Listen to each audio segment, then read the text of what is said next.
Bible గ్రంథంలో నుండి అపోస్తలుడైన పౌలు తిమోతికి రాసిన మొదటి పత్రిక మొదటి అధ్యాయము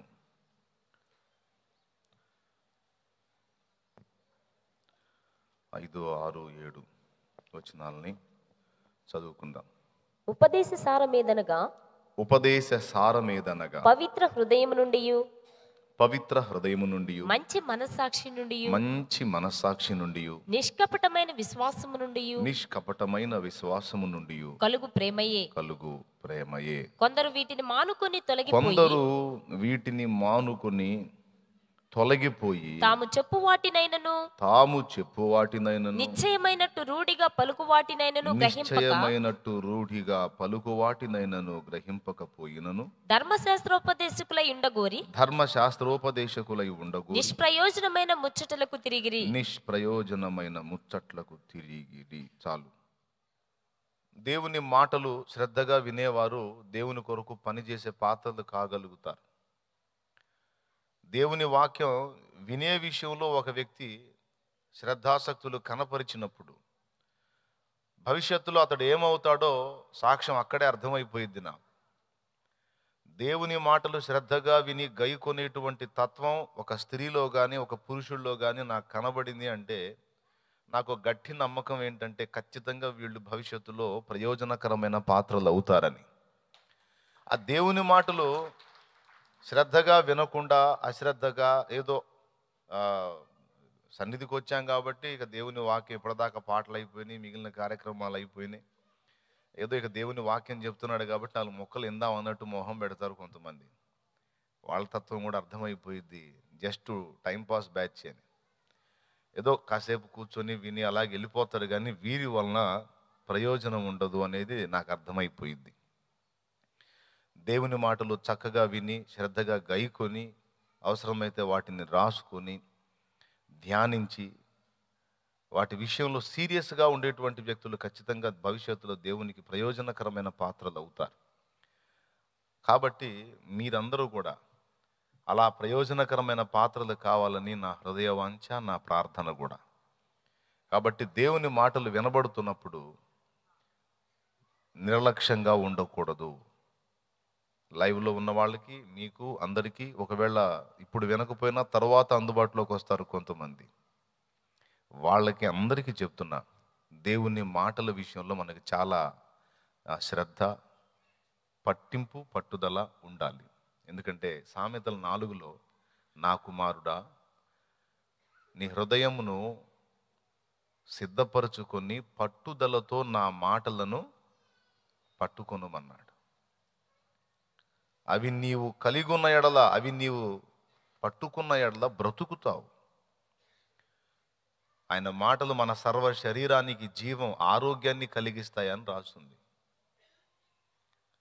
మందేసుకున్నోడికి రోగం ఎలా తగ్గిపోయిద్దో, ఏ మందులు లేకపోయినా దేవుని వాక్యంలో జీవాన్ని గుర్తించి ఒకడు తీసుకోగలిగితే వాడి రోగం తగ్గిపోయిద్ది అన్నాడు. నేను చెప్పలా, దేవుని వాక్యంలో ఉంది ఆ మాట.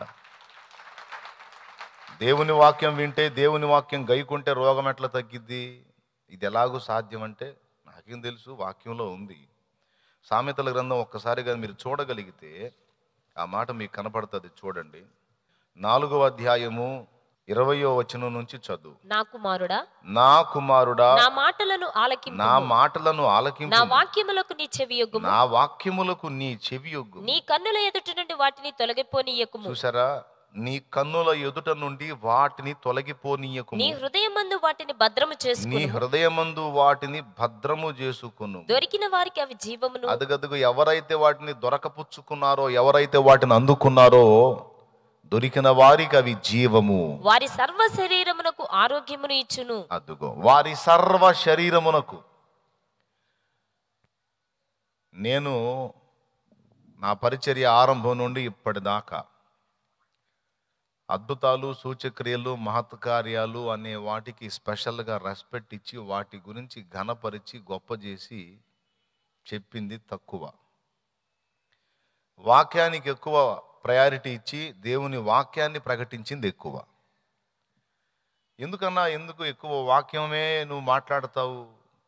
చాలామంది రకరకాల సమస్యలతో వస్తారు, వాళ్ళకి సంబంధించినటువంటి విషయాలు చెప్పి కొంచెం వాళ్ళని ధైర్యపరిచి వాళ్ళని కొంచెం విశ్వాసంలో దృఢపరిచి వాళ్ళకి అద్భుతాలు జరుగుతాయనే నిరీక్షణ ఎందుకని నువ్వు కల్పించవు అని కొంతమందికి ప్రశ్న పుట్టింది. అయితే దానికి సమాధానం అప్పుడు చెప్పా, ఇప్పుడు కూడా చెప్తున్నా. నేను చేయాల్సిన పని చేసుకుంటూ పోతే దేవుడు చేయాల్సిన పని దేవుడు చేసుకుంటూ వస్తాడు. అర్థమైందా? నేను చేయాల్సిన పని ఒకటి ఉంది, దేవుడు చేయాల్సిన పని ఒకటి ఉంది. దేవుడు చేసే పని నేను చేయకూడదు. అర్థమైందా? నా నుండి దేవుడు ఆశించే పని నేను మానకూడదు. ఇంతకీ నేను చేయాల్సిందేంటి, దేవుడు చేయాల్సిందేంటి? మార్కు సువార్త 16వ అధ్యాయము చివరి వచనం, వారు బయలుదేరి వాక్యము అంతటా ప్రకటించుచు నుండిరి. ప్రభువు వారికి సహకారుడై ఉండి వెనువెంట జరుగుచూ వచ్చిన సూచక క్రియల చేత సూచక క్రియల వలన వాక్యమును స్థిరపరచుచుండెను. సూచక్రియలు వాళ్ళు చేశారా, లేకపోతే వారి వెంట ప్రభు చేసుకుంటూ వచ్చాడా? పెద్దగా నోరు తెరిచి చెప్పండి. వారు ఏం చేశారు? వాక్యమును ప్రకటించుచూ వెళ్ళారు. వాళ్ళు ప్రజలకు వాక్యమై ఉన్న క్రీస్తును పరిచయం చేశారు. ఆ వాక్యం ఎవరైతే గైకొన్నారో వాళ్ళలో విశ్వాసం అనేది మొలకెత్తింది. ఎవరిలో వాక్యము విని విశ్వాసం ప్రారంభమైందో ఆ విశ్వసించిన వారి జీవితాల్లో దేవుడికి అద్భుతాలు చేసుకోవటం మొదలుపెట్టాడు. ఇది రహస్యం. వినుట వలన విశ్వాసము కలుగును. వినాలి అంటే ముందు చెప్పేవాడు చెప్పాలిగా. వినుట క్రీస్తును గూర్చిన మాట వలన కలుగును. సువార్త ప్రకటించేవాడు లేకపోతే సంఘములో వాక్యం బోధించేవాడు వాక్యం ప్రకటించటం మొదలు పెడితే వినేవాడు వింటే క్రీస్తు యేసు యొక్క మాటల వలన, అంటే ఆయన మాటల్ని వినటం వలన విన్నవాడి హృదయంలో విశ్వాసం అనే బీజం మొలకెత్తుతుంది. ఆ విశ్వాసం అనేది ఎవరిలో అయితే మొలకెత్తిందో వానిలో దేవుని అద్భుతాలు, దేవుని సూచక్రియలు, మహత్కార్యాలు జరుగుతాయి. మీరు అపోస్తల కార్యం కానీ మీరు చూడగలిగితే ఒకసారి గమనించండి. 14వ అధ్యాయము 7-8 వచనాల నుంచి. లుస్త్రాలో బలహీన పాదములు గల ఒకడుండెను. అతడు పుట్టినది మొదలుకొని కుంటివాడై ఎన్నడూను నడవలేక కూర్చుండి ఉండువాడు. అతడు పౌలు మాటలాడుట వినెను. అదిగో చూడాలి. మొట్టమొదట అతడు పౌలు మాటలాడుట వినెను. పౌలు అతని వైపు తేరి చూచి, ఫస్ట్ ఏం చేశాడు? అతడు పౌలు మాటలాడుట వినెను. పౌలు ఏం మాట్లాడతాడండి? టైంపాస్ మాటలు మాట్లాడతాడా? లేకపోతే లోకాభిరామాయణం మాట్లాడతాడా? లేకపోతే ఏమైనా పిట్టకథలు చెబుతాడా? పౌలు నోరు తెరిస్తే ఏం మాట్లాడతాడు? వాక్యం మాట్లాడతాడు. పౌలు మాటలు అతడు విన్నాడు. ఆ మాటలు వినుట వలన, ఆ మాటల యందు లక్ష్యం ఉంచుట వలన అతనిలో విశ్వాసం అనేది మొలకెత్తింది, ప్రారంభమైంది. మాటలు విన్న తరువాత అతని గురించి ఏం రాయబడిందో చూడండి. పౌలు అతని వైపు తేరి చూచి స్వస్థత పొందుటకు అతనికి విశ్వాసం ఉండెనని గ్రహించి, అదుగో స్వస్థత పొందుటకు అతనికి విశ్వాసం ఉండెనని గ్రహించి, నీ పాదములు మోపి సరిగా నిలువుమని బిగ్గరగా చెప్పినప్పుడు అతడు గంతులు వేసి నడవసాగెను. అదుగో కార్యం జరిగింది చూడండి. నీ పాదములు మోపి సరిగా నిలువమన్నప్పుడు అతడు గంతులు వేసి నడవసాగెను. అంటే పుట్టినది మొదలుకొని కుంటివాడైన మనుషుడు సడన్గా లేచి గంతులు వేసి నడుస్తున్నాడు అంటే ఒక సూచక్రియ లేక ఒక అద్భుత కార్యం జరిగింది అక్కడ. ఎలా జరిగింది అంటే 2 జరిగినాయి. మొట్టమొదట పౌలు వాక్యం ప్రకటించాడు. ఇతడు ఆ మాటలను విన్నాడు. వినటం వలన ఇతనిలో విశ్వాసం అనే బీజము మొలకెత్తింది. ఫలితంగా కార్యసిద్ధి జరిగింది.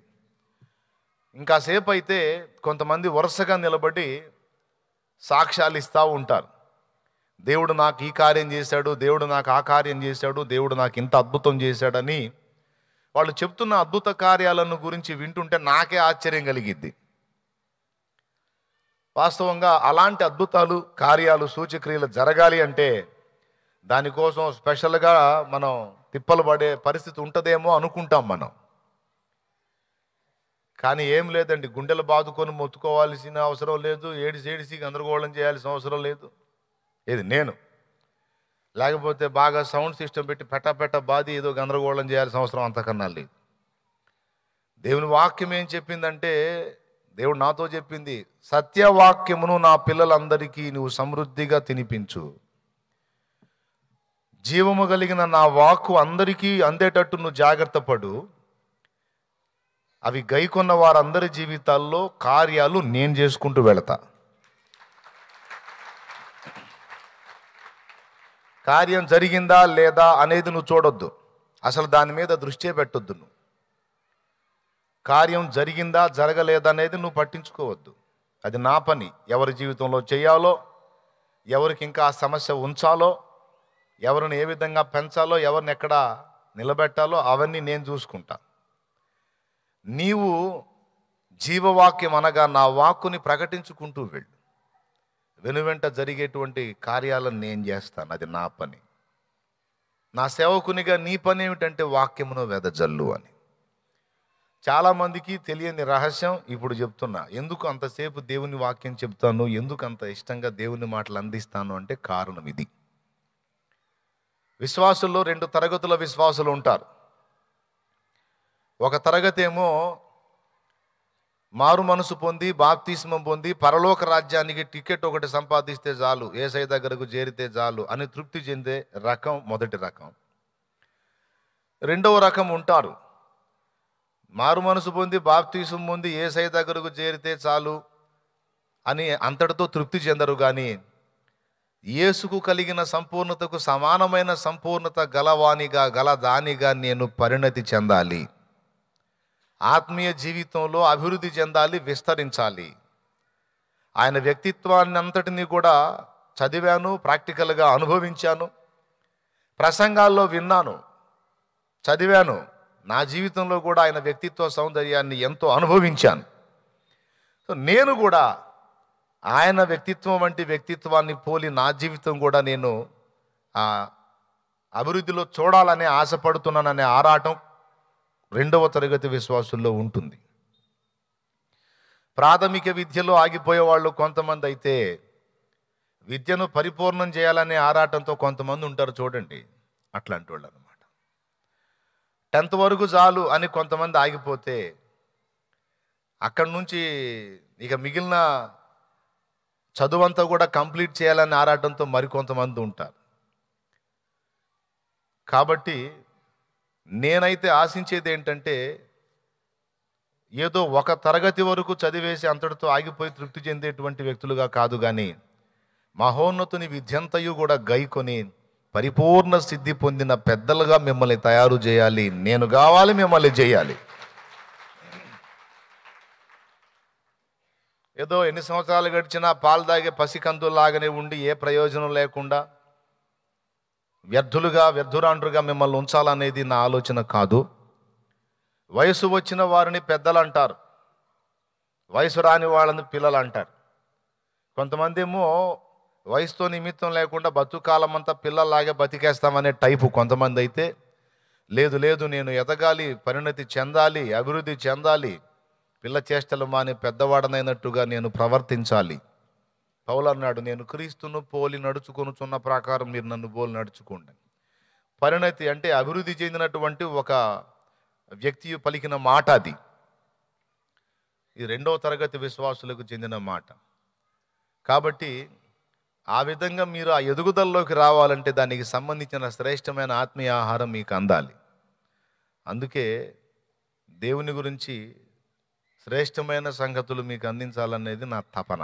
ఎప్పుడు మాట్లాడినా అలాగే ఒక విలువైన సమాచారం మీకు అందాలనే ఆరాటంతో సిద్ధపడతాను. కనుక దేవుని మాటలు వినేటప్పుడు మొదటి తరగతికి చెందిన విశ్వాసుల్లాగా ఏముందలే అన్నట్టు ఆర్డినరీగా ఉండకండి. బాధ్యత గలవారై పెద్దలుగా అభివృద్ధి చెందటానికి ఆరాటపడుతూ దేవుని మాటలు శ్రద్ధాశక్తులతో గైకోనండి. నేను ముందే చెప్పాను, నువ్వు వినేటప్పుడే అసలు నువ్వేమవుతావో నాకు అర్థమైపోయింది.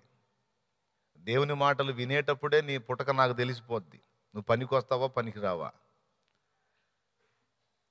మొదటి విషయం. రెండో సంగతి ఏం చెప్పాను, మన సమస్త ప్రయోజనం అంతా కూడా దేవుని జీవవాక్యమును గైకొనుటలోనే ఉన్నదన్న రహస్యం కూడా చెప్పాను.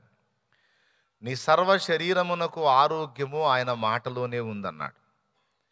సూచక క్రియలు, మహత్కార్యాలు, అద్భుత కార్యములు కూడా ఆయన మాటను ప్రేమించి విశ్వసించిన వాడి జీవితంలోనే జరుగుతాయి అనే మాట చెప్పాను. 2.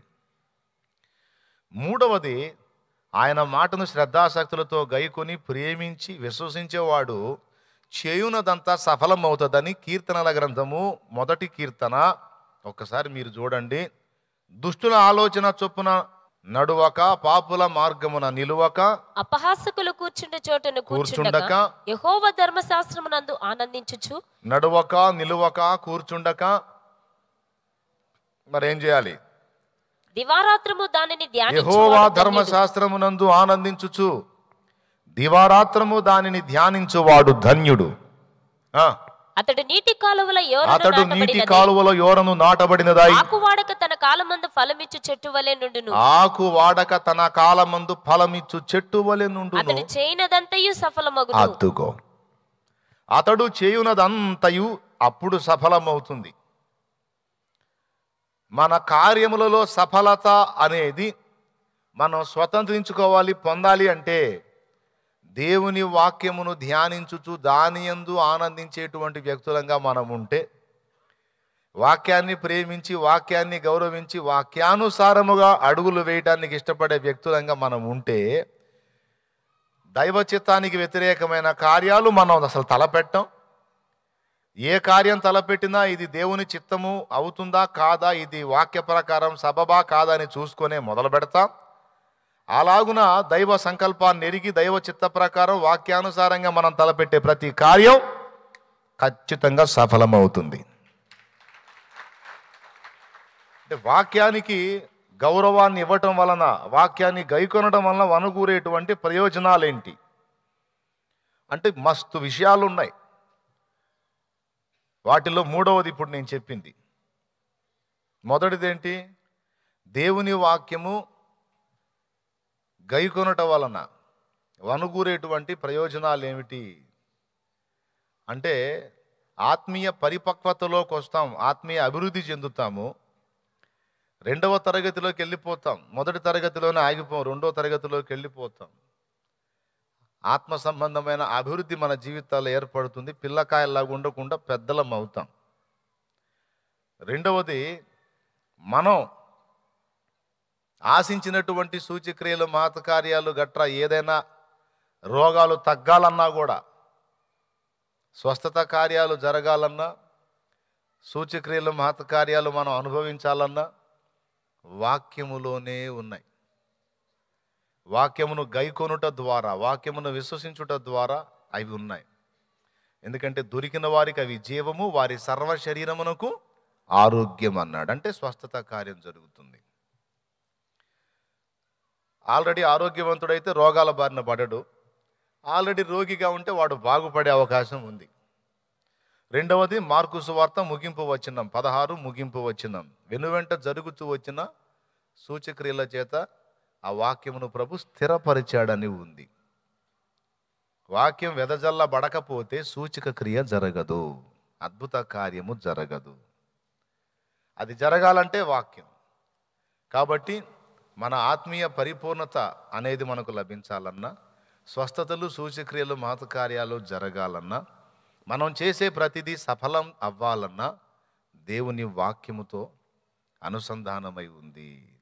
4వ ప్రయోజనం ఏంటంటే, వాక్యము ఖడ్గము అనే మాట వాడాడు గనుక శత్రువు మన మీద చేసేటువంటి సమస్త దాడులను తిప్పికొట్టగలిగేటువంటి శక్తివంతులంగా మనం కావాలి అంటే ఆత్మ సంబంధమైన ఖడ్గము, దేవుని వాక్య ఖడ్గమును ఎత్తిపట్టాలి. నేను చెప్తున్నా, ఏర్పరచబడిన వారిని సైతము మోసగించేటువంటి శక్తి కలిగినటువంటి కార్యాలు చేసేవాడు వాడు. అయితే వాడి చేతుల్లో ఎక్కువ మోసపోయిన విశ్వాసులు ఎవరో తెలుసా? వాక్యాన్ని గౌరవించని వాళ్ళు. చర్చిలోకి వచ్చి కూర్చున్న వాళ్ళందరూ వాక్యాన్ని ప్రేమించి గైకొంటారని గ్యారంటీ లేదు. చాలామంది విన్నట్టుగానే ఉంటారు కానీ వాక్యాన్ని గైకొనరు. కొంతమంది అయితే అసలు వినేటప్పుడే వాళ్ళ ముఖాలు అర్థమైపోతాయి, వీళ్ళకి ఎక్కట్లేదు ఇదని. అర్థమైందా? వాళ్ళు సాతాను తంత్రాల్లో మోసపోతారు. ఎందుకంటే దేవుని మాటలు వాళ్ళ దగ్గర లేవు కదా. దేవుని వాక్య ఖడ్గం అనే ఆయుధం వారి చేత లేదు. అప్పుడు వాడు వేసే బాణాలు ఈజీగా వీళ్ళకి తగులుతాయి, అవుట్ అయిపోతారు. సేవకులు మోసపోయారు, గొప్ప గొప్ప దైవజనులు సీనియర్స్ మోసపోయారండి. ఏ పాయింట్ దగ్గర తెలుసా? వాక్యాన్ని నిర్లక్ష్యం చేసి. ధనాపేక్ష సమస్తమైన కీడులకు మూలము. డబ్బు పిచ్చి, డబ్బు కొరకైన వ్యామోహం, ధనం కొరకైన వెంపర్లాట, దాని మీద తీవ్రమైన మక్కువ మంచిది కాదు అని తిమోతికి రాసిన పత్రికలో పౌలన్న చెప్పాడు. కొంతమంది దాన్ని ఆశించి తమను తామే పొడుచుకొని చచ్చిపోయారనే మాట కూడా చెప్పాడు. అంత భయంకరమైన మాట. ఈ లోకంలో నీకు వచ్చినప్పుడు మనం ఏం తీసుకొని రాలేదు, ఇక్కడ నుంచి పోయేటప్పుడు మనం ఏం తీసుకొని పోము. కాబట్టి అన్నవస్త్రములు గలవారమై తృప్తి కలిగి ఉందాం. ఈ సంగతి ఎరుగక కొంతమంది ఏమయ్యారన్నాడు అపోస్తలుడైన పౌలు తిమోతికి రాసిన మొదటి పత్రిక 6వ అధ్యాయము 9వ వచనం. ధనవంతులగుటకు అపేక్షించు వారి శోధనలోను, ధనవంతులగుటకు అపేక్షించు వారు శోధనలోను, ఊరిలోను అవివేకయుక్తములను హానికరములైన అనేక దురాశలలోను పడుదురు. అట్టివి మనుషులను నష్టములోను. పైసలు కమాయించాలి, డబ్బు కూడబెట్టాలి, డబ్బు గడించాలి, కోట్లు గడించాలి, డబ్బు అని ధన సంబంధమైన అపేక్షతో తిరిగేవాడు ఏమవుతాడో ఇక్కడ చెప్పాడు. మనం బ్రతకడానికి, జీవనయానం సాగటానికి లోకంలో డబ్బు అవసరమే మనకి. కానీ బ్రతకడానికి డబ్బు అవసరం, కానీ డబ్బు సంపాదనే బ్రతుకు కాకూడదు. ఈ పాయింట్ చాలామంది మిస్ అయ్యి ఆ ధన సంపాదనలో, ధనార్జనలో ఆఖరికి వాడు భక్తి చేసినా కూడా దేవునితో ఒప్పందం చేస్తుంటాడు అన్నమాట. నేను ఫలానా తలపెట్టినది వస్తే నీకింత. దేవునితో కూడా ఒప్పందాలు. అలాగే కొంతమందికి ఇప్పటికి విశ్వాసుల్లో కూడా కొంతమంది, నేను ఉద్యోగానికి ప్రయత్నం చేస్తా ఉన్నాను, నాకు ఉద్యోగం రాలేదు, దేవుని సన్నిధిలో మరి పరిచర్య కొరకు నేను సమర్పించాను, తర్వాత నాకు ఈ జాబ్ వచ్చింది అంటే డబ్బు లేకపోతే జాబ్ రాదా? నీ దగ్గర ఏదో డబ్బులు ఉన్నాయి, అమ్మటానికి ఏదో వస్తువు ఉంది, అమ్మి ఇచ్చావు, అసలు అమ్మటానికి ఏమీ లేదు ఒకడికి. మరి ఏమీ లేనోడు మరి ఏమి ఇయ్యలేడు దేవుని సన్నిధిలో. ఏమి ఇయ్యలేనోడికి మరి ఏ కార్యం జరగదా? ఎంత ప్రమాదమో చూడండి.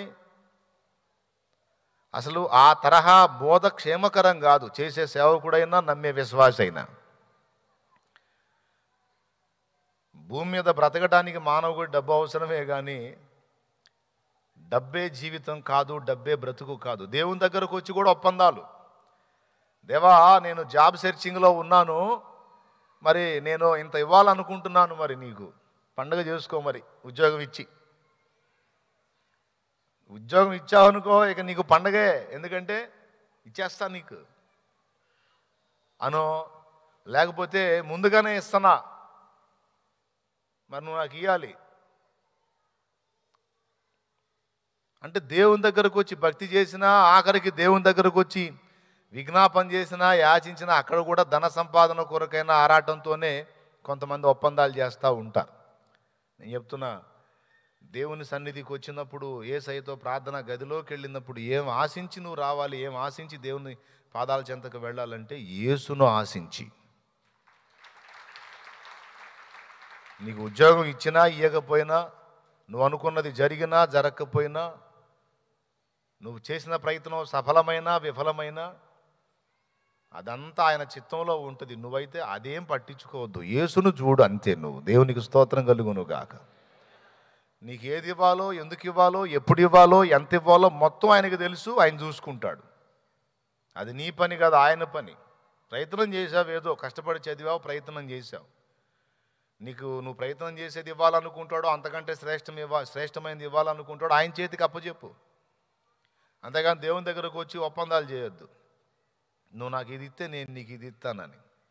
మరి హన్నా చేసిందిగా, హన్నా ఒప్పందం చేస్తేనేగా. హన్నా చేసింది పైసలు ఇస్తానని కాదు. నువ్వు నాకు గర్భఫలాన్ని ఇస్తే ఇచ్చినోడిని కంప్లీట్గా నీకే ఇస్తా అన్నది ఇచ్చింది కూడా. కావాలి, ఆయనకు కూడా సేవకుడు కావాలి. అందుకే దేవుడు హన్నాకి కొడుకుని ఇచ్చాడు, ఆ కొడుకుని తీసుకున్నాడు సేవకి. అలాగే నీ కలిగి ఉంటే దేవుని కొరకు ప్రేమతో సమర్పించే ఇబ్బంది ఏం లేదు. కానీ దాని నుండి మళ్ళా దేవుడు తిరిగి నాకు ఇవ్వాలి అని ఆశించి ఎదురు చూసావు అనుకో, అది కూడా తప్పులేదు. నాకు ఇచ్చి నన్ను శోధించమన్నాడు అనుకో, అది కూడా నువ్వు ఎదురు చూడవచ్చు. దేవా నేను ఇది చేశా కదా, మరి నాకేంది నువ్వు ఇవ్వలేదని సహజంగానే మన మనసును బట్టి ఎదురు చూస్తాం. ఒక కోణంలో అది తప్పు కాదు. అంతకంటే ఇంకా శ్రేష్టంగా దేవుడు నిన్ను మెచ్చుకోవాలంటే, దేవా నువ్వు నాకు ఇస్తావో ఇవ్వో అన్న ఆలోచన నాకు లేదయ్యా, నేను ఇస్తే నువ్వు మళ్ళీ నాకు ఇస్తావంటే వ్యాపార ధోరణి అవుతుంది కనుక అది కాదు. కానీ నేను నిన్ను ప్రేమిస్తున్నా, నాకున్నది ఇది ఇస్తున్నా, ఏదన్నా నీ చిత్తం అయ్యా. నువ్వు దీవించు, దీవించకపో, ఇవ్వకపో, అది వేరే సంగతి. నాకు కలిగింది ఇదిగో, నేను నీ కొరకు ఇస్తున్నా. నీ పని జరగాలి, నీ పని ముందుకెళ్ళాలి, నీకు మహిమ రావాలి, ఆత్మలకు రక్షణ రావాలి, పరిశుద్ధులు సంపూర్ణులు కావాలి, దానికోసం ఇది వాడబడాలి అంతే. ఇవ్వకపో, నీ దయ అన్నప్పుడు ముచ్చట పడతాడు, మురిసిపోతాడు, సంతోషిస్తాడు. అది ఒక పరిణతి చెందిన ఎదిగిన బిడ్డ యొక్క లక్షణం. దేవునికి స్తోత్రం కలుగునుగాక. హల్లెలూయా. అంతేగాని దేవుని దగ్గర బేరాలు యాకోబు ఆడినట్టు ఆడకూడదు. యాకోబు ఏం చేశాడు, నేను వెళ్ళిన స్థలం వల్ల నువ్వు నాకు తోడై ఉండి నేను చేసే ప్రయత్నాలన్నిటి నువ్వు సఫలత కలిగిస్తే నువ్వు నాకు దేవుడు అయి ఉంటావు, చూసుకో మరి పండగ చేసుకో అన్నట్టు బేరపడతాడు.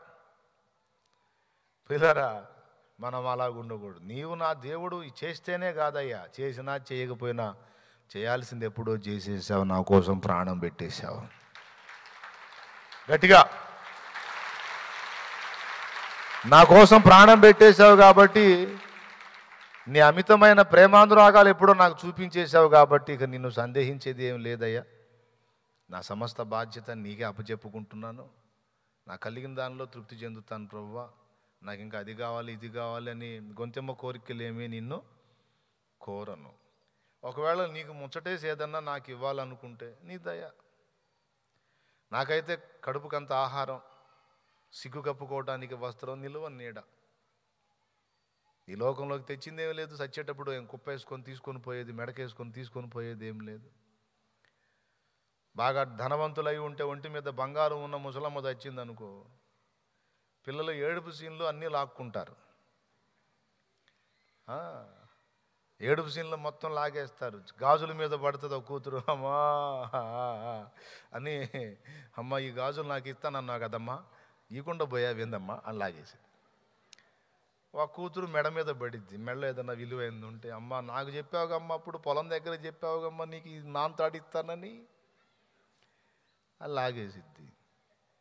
ఇంకో కూతురు సరే మెయిన్ ఇల్లు లాగేశారు, ఇంకా నాకేం మిగిలింది అంటే, అమ్మ బీరువాలో దాచిపెట్టావుగా అమ్మ నా కోసం అని ఆ బీరువాలో ఉన్నాయి స్వాహా చేసి. ఏముండదు, నీ డబ్బు, నీ పైసలు, నీ బంగారం సచ్చిన నాడు ముక్కు పొడవు కూడా ఉంచరు కొంతమంది. ఎందుకు మట్టిలో పోయేది అనవసరంగా. మనవరాలికి నాయనమ్మ గుర్తుగా ఉంటుందని అది కూడా లాగేస్తాడు. దేవునికి స్తోత్రం. కాబట్టి ధనవంతులగుటకు ఆతురపడువారు ఏమవుతారో చెప్తున్నాడు చూడు. అపేక్షించువారు, ధనవంతులగుటకు అపేక్షించువారు శోధనలోను ఉరిలోను అవివేకయుక్తములను హానికరములైన అనేక దురాశలలోను పడుదురు. అట్టివి మనుషులను నష్టములోను నాశనములోను ముంచివేయును. అద్దుగదుగో చెప్తున్నాడు. ఎందుకనగా డబ్బు పిచ్చి, ధనాపేక్ష సమస్తమైన కీడులకు మూలం. కొందరు దానిని ఆశించి విశ్వాసము నుండి తొలగిపోయి, అద్దుగద్దుగో వామ్మో ఎంత ప్రమాదంలో పడ్డారో చూడు. అసలు విశ్వాసమే కోల్పోయారట. దానిని ఆశించి విశ్వాసము నుండి తొలగిపోయి నానా బాధలతో తమ్మును తామే పొడుచుకొనివి. దీనికి యోధా మనకు అద్భుతమైన తార్కాణం, బిలాము ఒక అద్భుతమైన తార్కాణం. గెహజీ అంటే తర్వాత దిద్దుకున్నట్టు కనపడుతుంది బైబిల్లో. డబ్బు కోసం పరిగెత్తిన గెహజీని తిడతాం కానీ మనం, తర్వాత గెహజీ తిప్పుకున్నాడు. ఈ ఇద్దరు మాత్రం పాడైపోయారు. ఎవరు? ఇస్కరియోతు యూదా, బిలాము. యూదా అయితే జీవం గల దేవుణ్ణి పక్కన పెట్టుకొని ఆయనను ఆశించక ఆయన నుండి వచ్చే వచ్చుబడి ఆశించాడు. ఆయన పక్కన తిరిగినప్పుడు కూడా సొమ్ము సంచి మనోడి దగ్గర పెట్టుకొని స్వాహా చేస్తా వచ్చాడు. యూదా ఆశించిందల్లా దేవుని కార్యాలు ఒక పక్క చూస్తూ, ఆయన ఉపదేశం ఒక పక్క వింటూ, ఇదేదో బాగానే ఉంది అనుకుంటూనే తనకు ప్రారంభం నుండి ఉన్న ఆ వాంఛ, ధనము కొరకైన ఆపేక్ష చంపుకోలేకపోయాడు. ఆ ఒక్కటి తనలో కలిగి ఉన్నాడు. ఎటుగుడి తత్వం కలిగి ఉన్నాడు కదని సొమ్ము సంచి అతనికే ఇప్పించాడు యేసయ్య. అది ఉంటేనన్నా తృప్తి చెంది వాడు నేను చెప్పే మాటల మీద మనసు పెడతాడేమో. అది అది అది ఉన్న కాడి నుంచి ఎక్కువైపోయింది వాడికి పిచ్చి. లాగుడు సెక్షన్ ఎక్కువైపోయింది. నేను చెప్పలా, యోహాన్ చెప్పాడు.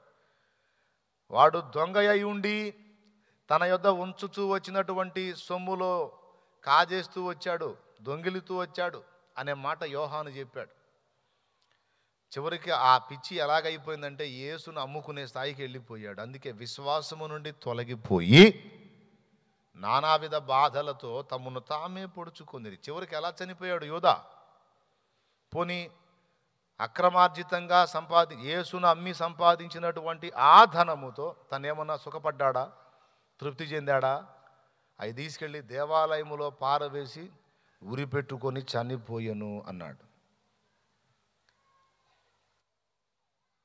ఏమండి? అది కూడా అనుభవించలా. కాబట్టి ఇది బైబిల్లో ఉంది. దైవజనులు, విశ్వాసులు చాలామంది దీన్ని నిర్లక్ష్యం చేసి, ఈ మాటలు దేవుని వాక్యాన్ని అశ్రద్ధ చేసి అవివేకయుక్తములు, హానికరములునైనటువంటి వాటిల్లో పడిపోయి ఈరోజు కొంతమంది సేవకులు సేవే మానేసి సామాన్యులాగా వర్క్ చేసుకుని బతుకుతున్నారు. ఎందుకో తెలుసా? కొన్ని సంవత్సరాల క్రితం జరిగినటువంటి సాతాను కుట్ర, అమాయకులైన దైవజనులను మోసం చేయటానికి కొంతమంది దుర్మార్గులు పన్నిన కుట్ర. 10,000కి 50,000 వస్తాయి. పాస్టర్ గారు ముందు మీరు కట్టండి, తర్వాత మీకు నమ్మకస్తులైన సంఘస్థుల చేత కట్టించండి అని చెప్పి 10,000కి 50,000 అనే ఆశ చూపించి దాని గురించి వేరే కహానీలేవో కథలేవో చెప్పి ఫస్ట్ దైవజనుల్ని మోసగించి తర్వాత వారి ద్వారా విశ్వాసులను దారి మళ్లించి వారి ద్వారా అన్యుల్ని దారి మళ్లించి సేవకులు కట్టారు. పాపం విశ్వాసుల చేత కట్టించారు. విశ్వాసులకు చెప్తే విశ్వాసులు వాళ్ళు ఇరుగు పొరుగు అన్యుల చేత కట్టించారు. చివరికి మొత్తం స్వీకరించి మెయిన్గా ఎవడైతే ఉన్నాడో వాడు మొత్తానికి చేతులు ఎత్తేసాడు. కొన్ని నెలలు ఇచ్చాడు, ఏం లేదు, వాళ్ళు ఇచ్చినయే వాళ్ళకి రిటర్న్ చేశాడు అంతే. వాడి సొంత ఒక్క రూపాయి కూడా పెట్టలేదు. ఈ పక్క కొత్తగా కట్టించుకునే వాళ్ళు కడుతూ ఉంటే కట్టేవాళ్ళు చేత కట్టించుకుంటూ అంతకుముందు కట్టిన వాళ్ళకి ఈ డబ్బులు ఇచ్చేవాడు. అర్థమైందా? అదే మనీ సర్క్యులేషన్ అన్నమాట. ఇటు నుంచి అటు తీసుకోవటం, అటు నుంచి ఇటు తీసుకోవటం, అన్ని వైపుల నుంచి ధనం లాగేశాడు. మధ్యలో సేవకులు విశ్వాసులు బలైపోయారు. అన్యులు వచ్చేసి దేవుని మందిరాల మీద పడి గందరగోళం చేసి దైవజనుల్ని తిట్టి విశ్వాసుల్ని తిట్టి కొన్ని సంఘాలు ఇప్పటికీ తాళాలు తీయబడ్డా మూతబడిపోయినాయి. సాతాను కుట్ర. ఆ కుట్రలో ఎందుకు బలైపోయారు అంటే ఈ దేవుని మాట ఇలాగున్నదన్న విషయం వారు ఎరిగి ఉండి కూడా దాన్ని అశ్రద్ధ చేసినందున అవివేకయుక్తములలో, అంటే వివేకాన్ని కోల్పోవటం అవివేకం అంటారు. హానికరములైనటువంటి వాటిల్లో పడిపోయి చివరికి ఎన్నో సంవత్సరాలు సాక్ష్యాన్ని నిలబెట్టుకొని కష్టపడి పస్తులుండి సాక్ష్యం నిలుపుకొని ప్రార్థన చేసి ఏడ్చి మొత్తుకొని మొరపెట్టి కట్టినటువంటి పరిచర్యలు, సంఘాలు దెబ్బతిని ఈరోజు కన్నీళ్లు అన్నపానాలుగా జీవిస్తున్న దైవజనుల్ని నేను చూశాను. ఎందుకు ఇలా జరిగింది అంటే అందరికీ చెప్తున్న దేవుని వాక్యము నిర్లక్ష్యం కావటం వలన. ఎందుకంటే అన్ని సంగతులు చెప్పేశాడు బైబిల్లో, మనకి అన్ని సంగతులు చెప్పేశాడు. ఓయ్ ఎక్కడ ఎలా ఉండాలో, ఏ టైంలో ఎలా చేయాలో, ఏ విషయాల్లో ఎలా స్పందించాలో, ఎక్కడ మనం మత్తుగా ఉంటే ఎలా దెబ్బపడుద్దో మొత్తం చెప్పాడు. ఆ వాక్యం నీలో ఉంటే గుర్తు చేస్తుంటాడు. ఆ వాక్యాన్ని నువ్వు పక్కన పెడితే గుర్తు చేయటానికి ఏముంది ఆయన? అందుకు దేవుని మాటలు పట్టుదలతో పట్టుకొని హృదయంలో భద్రం చేసుకుని, ఏ ఆఫర్ వచ్చినా, ఏ అవకాశం వచ్చినా, ఏది చెయ్యబోయినా, ఏది చెయ్యబూనుకున్నా, ఇది వాక్య సమ్మతమేనా? దేవుడు దీన్ని అంగీకరిస్తాడా? దేవుడు దీన్ని ఆమోదిస్తాడా? ఇలాగ నేను అడుగేయొచ్చా? ఇది యుక్తమేనా? ఇది వాక్య సమ్మతం కానప్పుడు ఎందుకు చేయాలి నేను అని వాక్యం అనే కొలబద్ద పెట్టుకొని ప్రతి అడుగు నువ్వు వేయగలిగితే అప్పుడు అందులో ఉన్న వాగ్దానాలన్నీ నీవే.